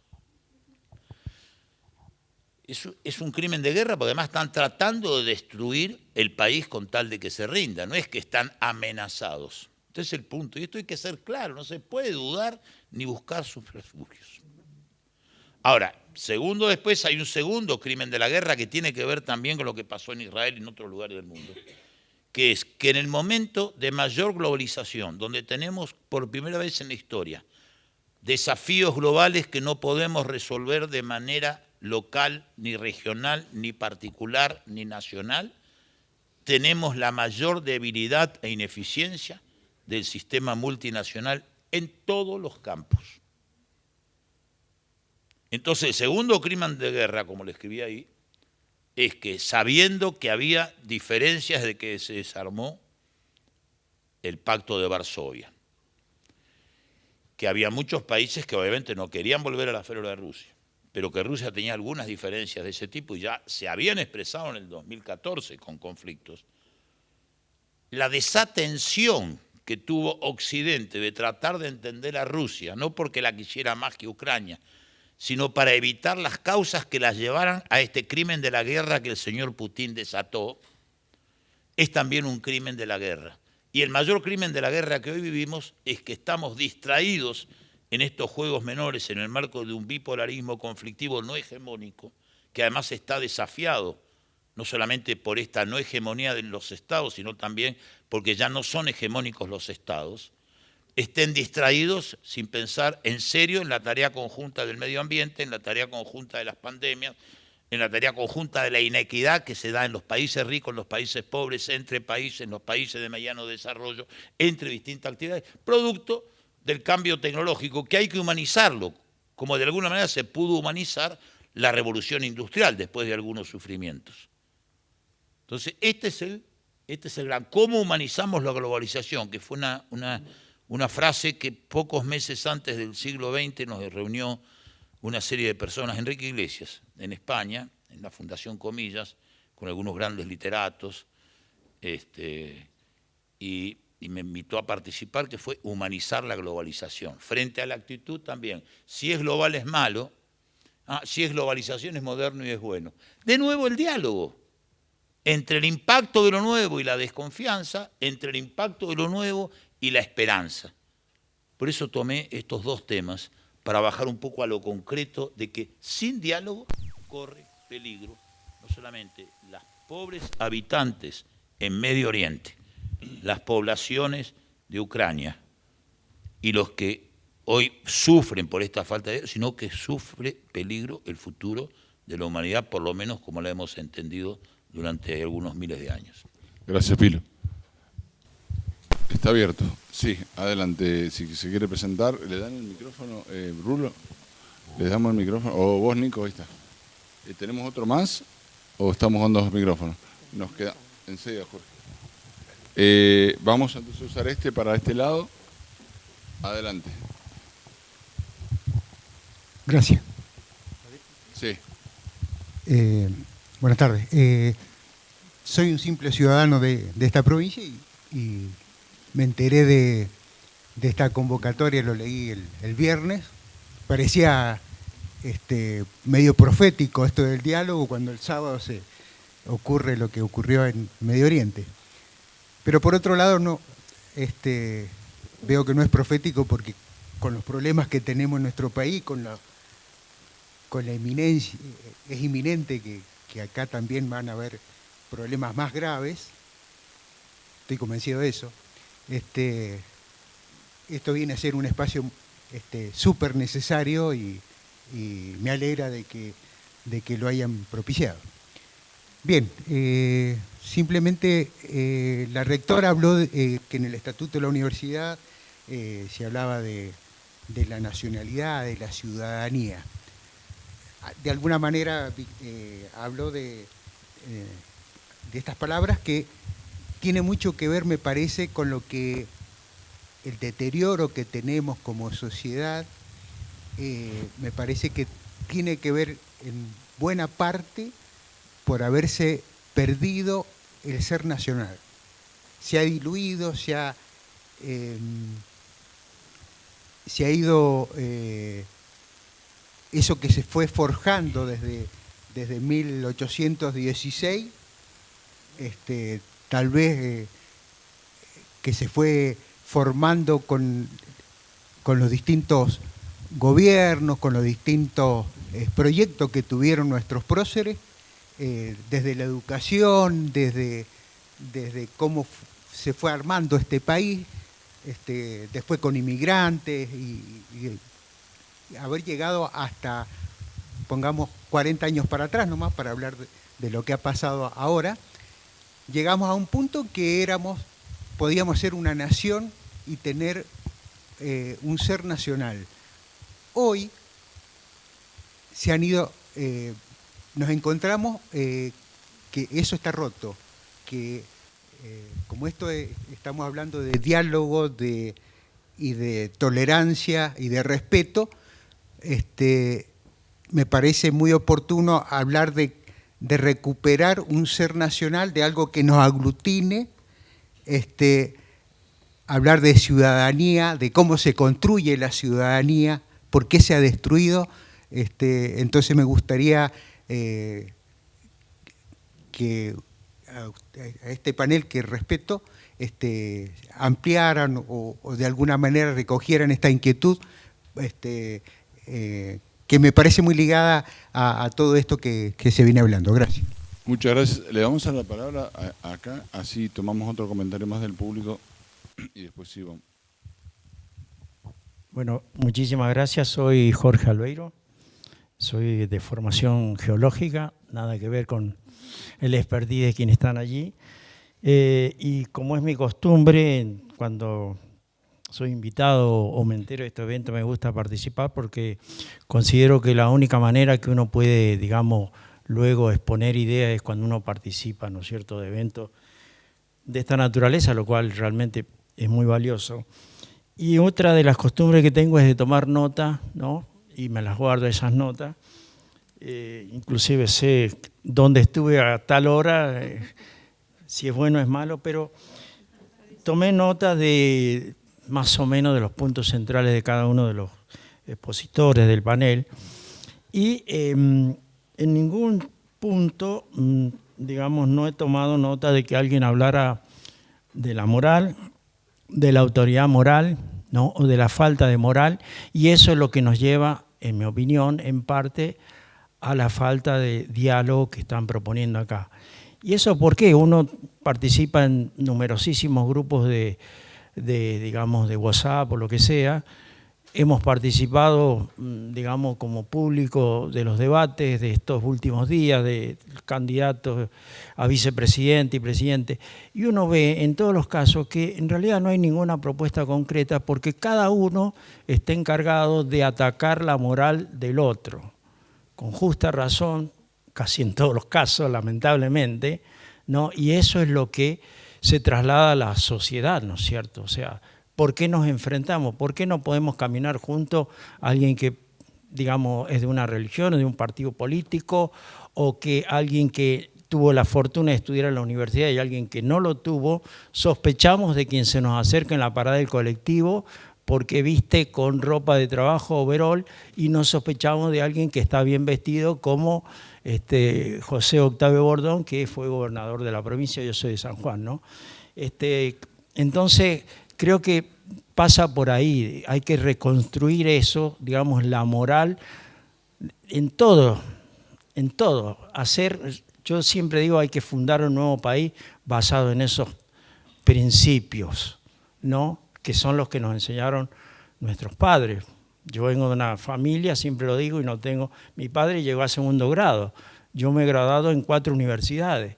Pero justamente por eso, porque hubo un pilar y porque nadie sospechaba de que el vecino le iba mejor porque se había quedado con algo de alguien, sino porque trabajaba más duro que el resto y por eso le iba mejor. Entonces creo que por ahí deberíamos empezar y deberían iniciar muchas veces o terminar sus discursos con eso que nos está condenando hoy en día. Gracias. Muchas gracias. Sí, ¿hay otro comentario más?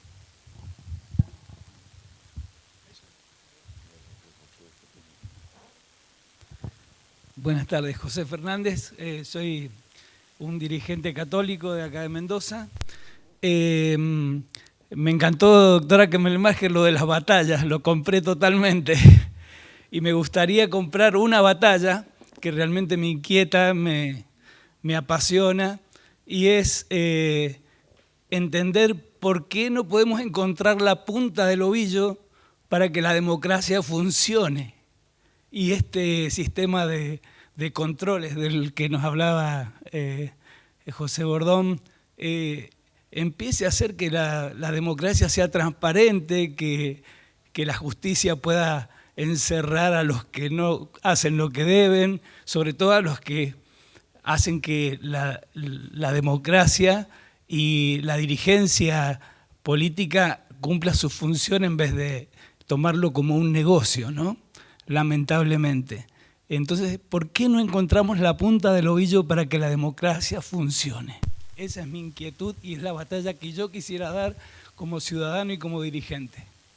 Muchas gracias. Bueno, si no hay ningún comentario más, entonces les propongo para esa tarde, les damos la palabra de vuelta.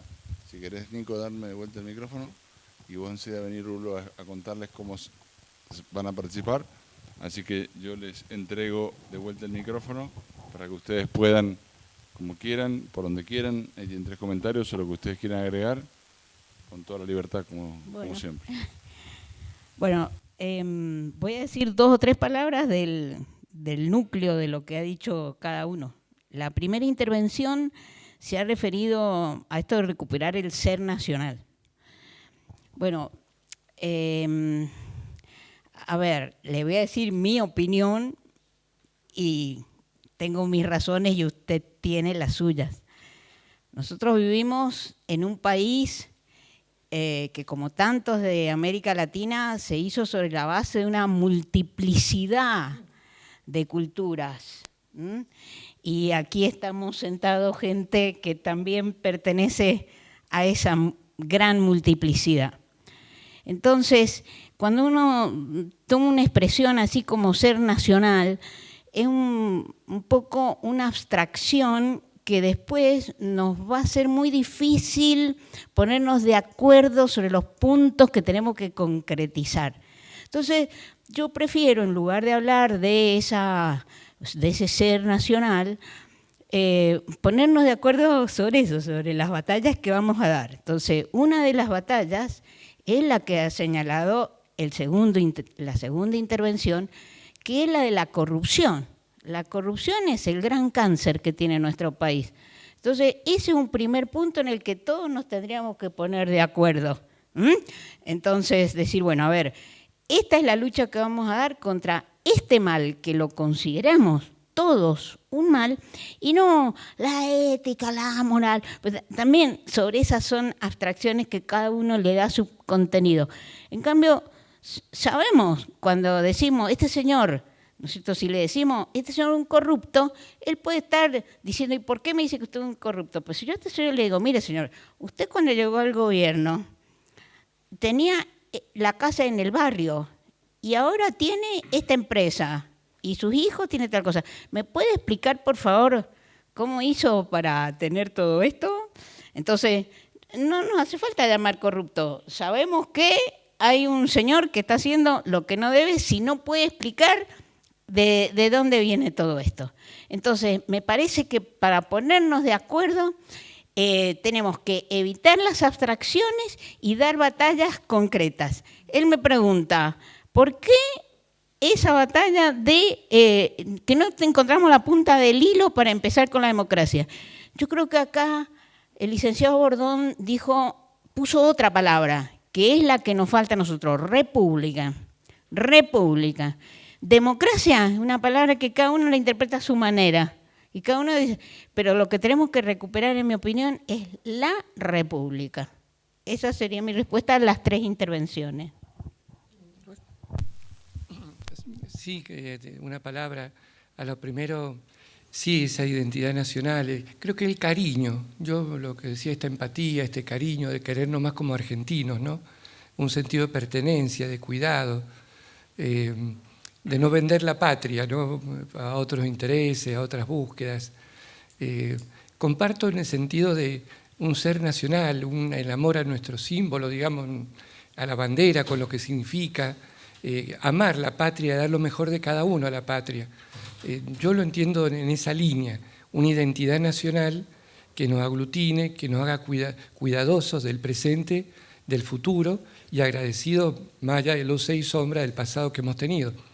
Pero sí, una identidad nacional, pero en la línea que decía el Pilo de empatía, de cariño, de pertenencia, de buscar el bien de la patria, que es buscar el bien de cada ciudadano de esta patria, ¿no?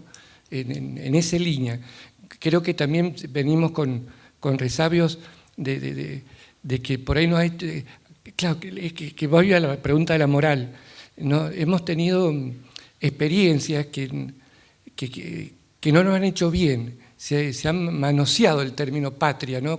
Tenemos que recuperarlo, pero yo lo haría en el sentido de la pertenencia, del dar el mejor de nosotros para esta tierra, el honrar la memoria de nuestros abuelos, nuestros antepasados, ser responsables hoy y mirar y sembrar con esperanza un futuro, pero en un sentido de pertenencia y no en un sentido tampoco de patria cerrazón, sino una gran apertura al mundo, ¿no? Comparto lo de la identidad y el amor a la patria, ¿sí? Eso sí, seguro que hay que amar a nuestra patria argentina. Lo que sí, yo a esta altura de la vida pongo, si no superamos estas 3 raíces, estamos fritos en Argentina. La mentira, la corrupción y la división. Temas morales. No económicos, ni del Banco Central, ni de la dolarización. No, son morales. A esta altura de mi vida, si no superamos la mentira, a ver, ¿a quién le creemos en Argentina? A nadie. La corrupción por todos lados. Y la división. Si yo a esta altura de mi vida, si vemos, y son temas eminentemente éticos, morales, de comportamiento, de acciones, responsables o no de cada ciudadano. Por eso, que lo rescató Aida, estas sensibilidades quieren de alguna manera, si yo te hablara ahora, che, tenemos que cumplir 10 mandamientos, ya lo sabemos todo eso, ya andamos, ¿sí? Lo sabemos o no sabemos, ahí está la base de la moral. Pero, che, yo me he dado cuenta que no basta que lo sepamos, sino tenemos en el corazón una sensibilidad por la verdad, por la justicia, por la vida, por la misericordia, que eso quiero mirar a los más vulnerables. No podemos patearlos. Tenemos que tener una compasión, se dijo recién, y por la paz, ¿no? Una sensibilidad, pero cargadísimo de valores y de, si se quiere en otra terminología, de una escala ética, moral que nos compromete a todos. Pero para superar estas tres raíces de mentira, de corrupción y de división, ¿no? Y por último, sí, comparto cómo tenemos que cuidar en esta responsabilidad de patria, de valores, la democracia y la república en sus instituciones, ¿no? Que estén cargadas de vida, que estén cargadas de sentido y de servicio al bien común. Creo que nos ha hecho mal poner lo que está al servicio, lo hemos puesto contra. El pueblo no encuentra que la institución esté cuidándolo. Son un problema de gasto, de una enormidad, de un montón de cosas. Creo que comparto la República en la línea de lo que yo entiendo, de no perder lo institucional, pero generar instituciones llenas de vida, llenas de vocación de servicio al pueblo y de progreso de la patria, ¿no? Creo que no podemos perder en esta clave lo institucional, lo republicano, en el mejor sentido, y no en la división de poderes, sino en esta corresponsabilidad que tenemos de sacar la patria adelante y que todos podamos vivir con dignidad, con alegría y con paz. Gustavo. Y después de Gustavo y el Pilo, te vamos a pedir a Esther que si puedes hacer un cierre. Sí. Quería retomar los hilos, anudar los hilos de las tres preguntas del público, teniendo en cuenta lo de nación, lo de moral y lo del hilo por donde podemos empezar a tejer esta idea de democracia con un ejemplo, si se quiere, muy pedestre que vivimos, los que nos toca, digamos, gestionar eventualmente la universidad o alguna facultad. El ejemplo tiene que ver con lo que hace al cuidado de la casa, porque los edificios en los que estamos no son nuestros, pero son nuestros, son de todos. Aquí Miguel nos ha prestado generosamente este espacio y nos gusta entrar en este espacio y ver que está en condiciones, que está limpio, que está cuidado, que nos permite desarrollar una conferencia como esta o una clase. Y nos encontramos en las facultades muchas veces con que ese esmero que ponemos para el cuidado de la casa, que es nuestra casa, y que es nuestra casa gracias al beneficio, digamos, de todo el contribuyente que sostiene con sus impuestos la posibilidad de que esto esté y de que esté este espacio que nos presta el Estado para que lo administremos correctamente. Hay zonas que están descuidadas, vandalizadas por distintos actores de los que transitan dentro de este espacio. Y tenemos que estar continuamente, digamos, o arreglando un baño, o reponiendo un zócalo, o sacando un cartel que está no pegado con algo que después se pueda despegar, sino que está de pronto pegado o con cola, o es un autoadhesivo. Entonces, esta idea de nacionalidad y de ejercicio moral no es una exigencia que nosotros la tengamos que reclamar al otro, es una responsabilidad que nos toca construir y tal vez no pensando, porque creo que también ese es un ejercicio de responsabilidad que tenemos que pensar desde los ámbitos más chicos. Si queremos que lo grande funcione, tenemos que empezar a hacer que lo más chico funcione. Entonces, no pensar en el otro como que el otro es el perverso, el otro es el corrupto, sino, digamos, ver, digamos, que el hilo se empieza a tejer como corresponde desde la conducta que personalmente asumimos en el comportamiento responsable, que es un comportamiento que tendrá su ética, su justicia. Entonces, creo que tenemos que empezar por ahí, por lo más chico, por el sentido de la responsabilidad, por hacerles entender a los estudiantes que gozan de este, bueno, lo recordaba hace muy poco Fernando Pérez Lazala en su discurso de la colación de grados de la Facultad de Derecho, digamos, tal vez en este cambio de siglo, quienes no recuerdan lo que significó reconquistar el espacio de la educación pública y de la democracia, no tienen la memoria de lo que eso significó, y los que sí tenemos memoria, lo que tenemos que hacer es transmitirles esa memoria y hacerlos sentir como que este es nuestra casa, pero no es solo nuestra casa, es la casa de todos y es una casa que tenemos que cuidar. Y me parece que tenemos que pensar desde allí, desde las pequeñas acciones, empezar a consolidar lo grande. Gracias, Gustavo. Está pasando ahí, el Rulo les está pasando el QR y también ahí Fernanda, así que el que todavía no lo tiene, ahí van a ver un QR, lo toman y ahí pueden contestar esto que gentilmente les pedimos. Pilo y después Esther para el cierre. Bueno, gracias. Yo creo respecto al ser nacional ha habido buenas reflexiones, no contradictorias, sino creo que enriquecedoras. Agrego una que la cambié con los años. No se puede volver o peor o mejor con los años. Sí, con los años quiere decir que uno ha mejorado, ¿no? Sino que uso más el tema del patriotismo, ¿no? O sea, la patria, el suelo, el lugar con el que uno convive. Porque estamos en un mundo donde la interacción es más importante, y segundo, porque muchas veces en nombre de un exacerbado patriotismo se han construido nacionalismos que llevan al desprecio del otro, ¿no? Por lo tanto, nuestra identidad, nuestra cultura, que además, más allá de exclusiones y de temas que han existido, también hemos sido, con algunas injusticias, un crisol de razas. O sea, yo me crié no solamente de razas, sino de situaciones sociales, que esto yo creo que era lo que apuntabas posteriormente, que es, yo me crié en un barrio de clase media, mis padres eran profesionales, y la verdad que jugaba al fútbol con chicos que a pocas cuadras vivían en lo que llamábamos villas inestables, que eran nuestros hermanos del interior del país que llegaban, y algunos que vivían en casas, que eran unos chicos que le enseñábamos a decir las palabras más exactas del italiano al español, ¿verdad? O sea que hubo un crisol de diálogos y de construcciones, que es una cosa importante que tenemos en el país y que no hay que perderla. Y después hay otro que tiene también que ver, y yo vengo de una educación católica, donde me decían que Manuel Estrada era más importante que Sarmiento.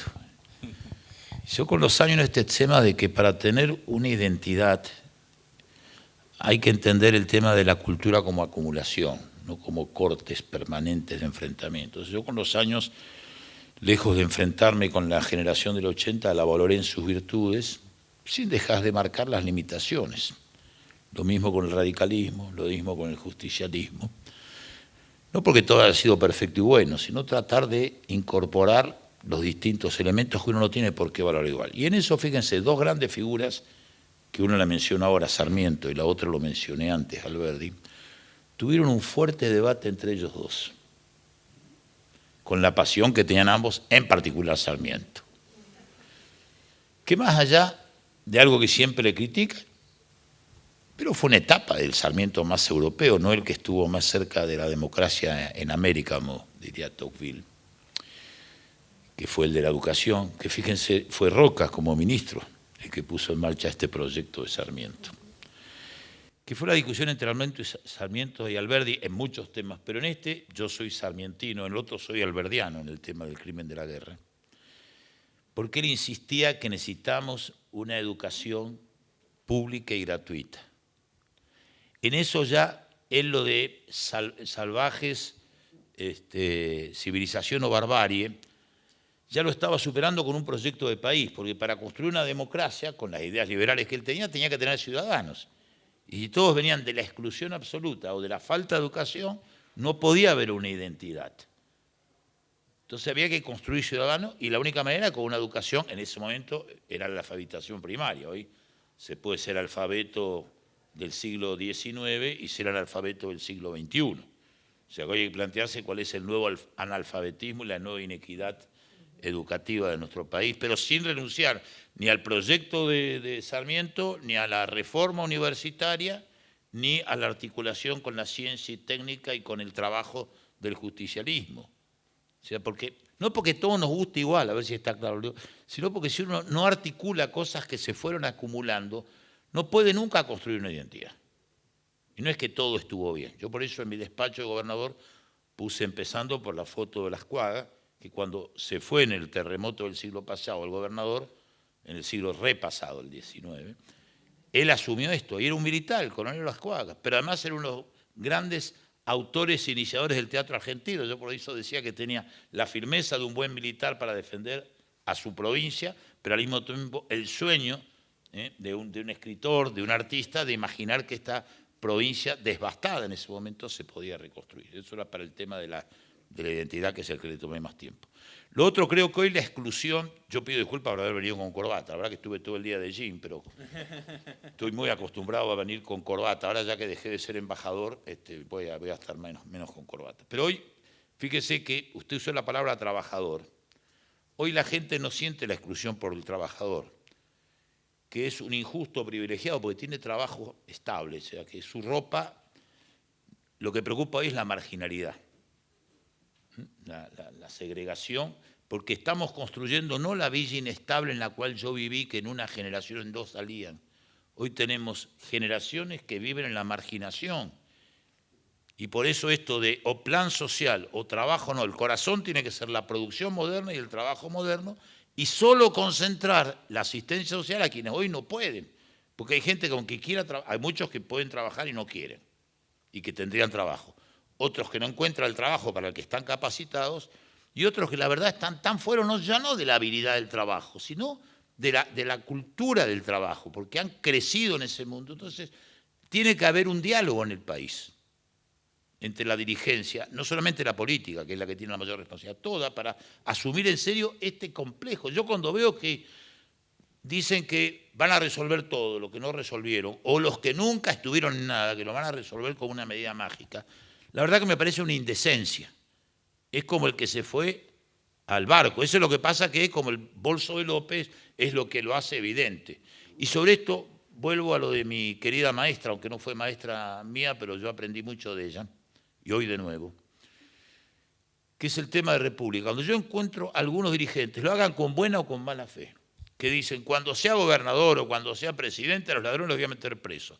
Usted está empezando a construir más corrupción, porque usted como presidente y como gobernador no es el responsable de meter preso a nadie. Usted es el responsable de controlar y sancionar lo que le pasa adentro y entregárselo a la justicia. Y usted tiene que trabajar en eso, lo hicimos del primer día con el Consejo de la Magistratura, ¿te acuerdas? Fue mi primer decreto para sacarme poder autónomo mío para derivarlo más. Usted lo que tiene que hacer es tratar de tener la mejor justicia, la mayor independencia.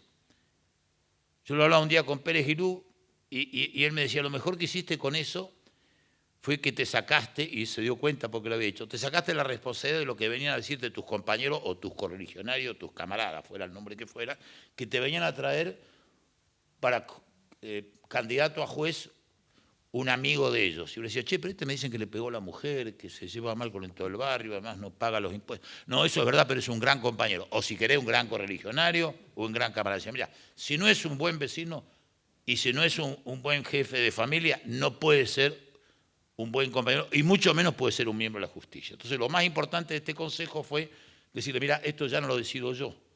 Esto lo decide gente del consejo, donde hay representante del Ejecutivo en minoría, y después va a otro lado. Entonces, este es otro punto. No se trata de vivir atacando con la acusación de la corrupción, sino, como dijo también nuestra profesora y maestra, hay que ir a las cosas concretas, la explicación concreta o la denuncia concreta cuando hay elementos. Porque si no, lo que se consigue es ayudar a la corrupción. Porque entonces corruptos son todos. Si corruptos son todos, bueno, elijamos el que me cae más simpático. Y la otra corrupción es mentir.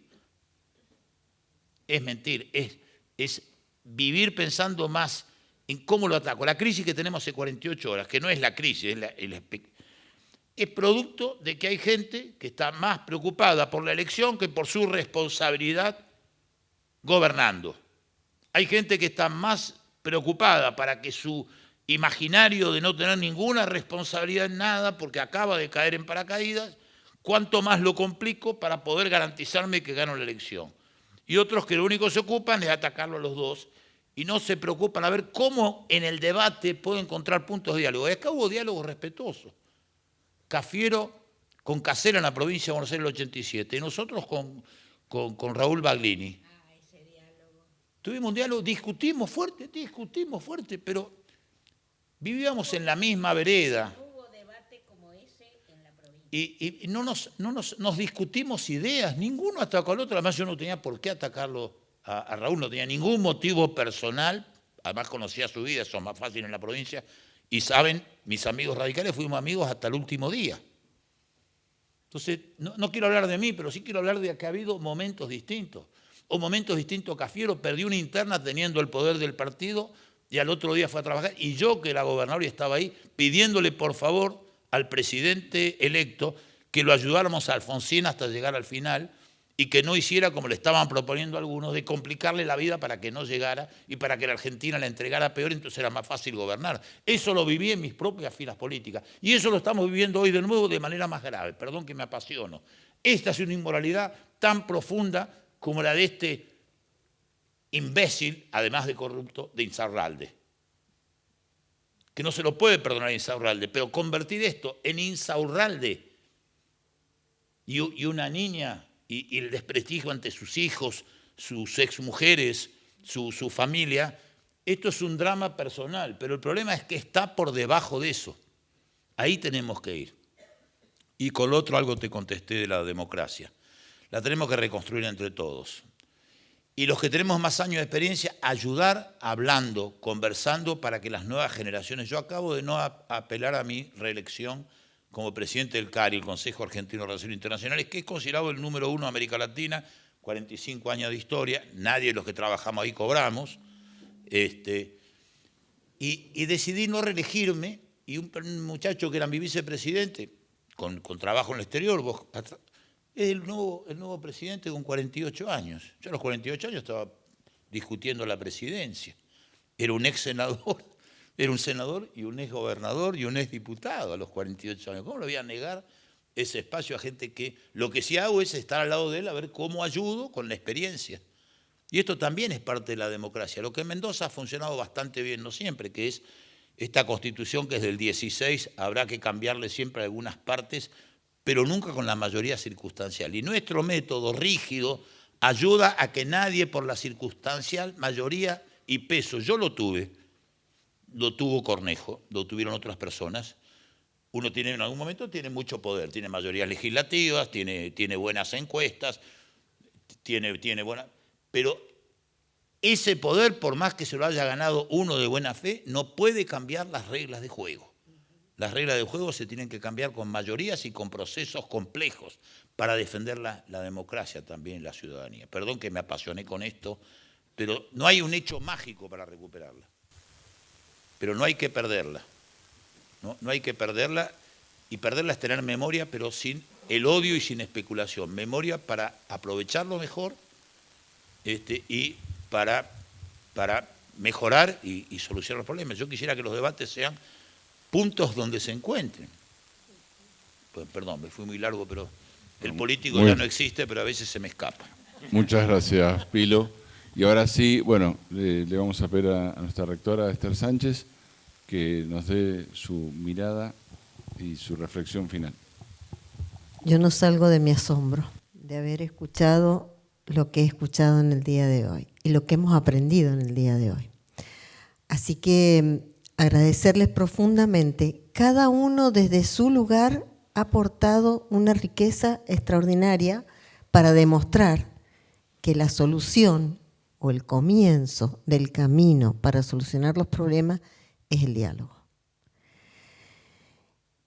Y yo quiero aquí poner en valor algo que dijo Marcelo, que también lo dijo Aida, creo que todos lo pusieron en valor, y es que no tenemos que perder la perspectiva de que lo importante son las personas.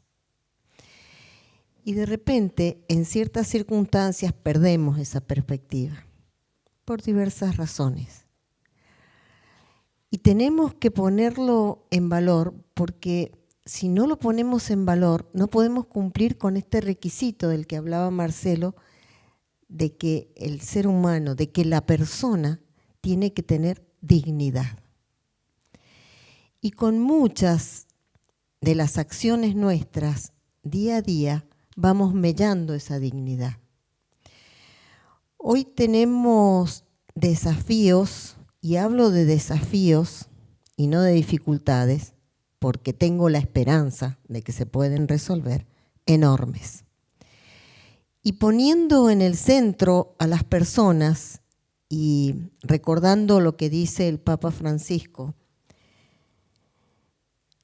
de que con nuestras acciones lo que hacemos es ir descartando a las personas, descartando a los niños, descartando a los adultos, descartando a los desvalidos, descartando. Entiendo que ese es uno de los mayores desafíos que tenemos y la manera de comenzar a resolverlos tiene que ver con un diálogo en el que todos seamos generosos para dejar de lado nuestros fuertes egos, que es importante que los tengamos, pero que esos egos no nos impidan entrar en la búsqueda de una solución, aun cuando tengamos perspectivas distintas. Creo que ese es el camino y creo que ha sido sumamente valioso el aporte del día de hoy para convencernos de que esto es el camino, es el diálogo. Así que hoy yo me voy exultante de aquí, porque nos han dado claves, cada uno desde su perspectiva, pero claves que son fundamentales precisamente para que empecemos a trabajar. Así que muchísimas gracias, ha sido un lujo contar con ustedes, con los aportes. Muchísimas gracias por acompañarnos en este comienzo que para mí es un hito en la universidad. Muchísimas gracias. Bueno, gracias Gustavo, Pilo, Aida, Marcelo y Esther por sus aportes. Les pido disculpas porque hay gente que se queda con ganas de hablar, pero se nos ha ido la hora. Les prometemos que el método de trabajo de aquí en adelante va a ser, vamos ahora a un método distinto porque vamos a tener talleres de trabajo, esto va a ser un espacio muy dinámico, pero hoy era el puntapié, así que disculpas nuevamente porque se ha hecho medio tarde y bueno, la verdad que yo también me sumo a las palabras de la rectora, ha sido creo una hermosa jornada y nos vamos todos con muchísima felicidad. Gracias.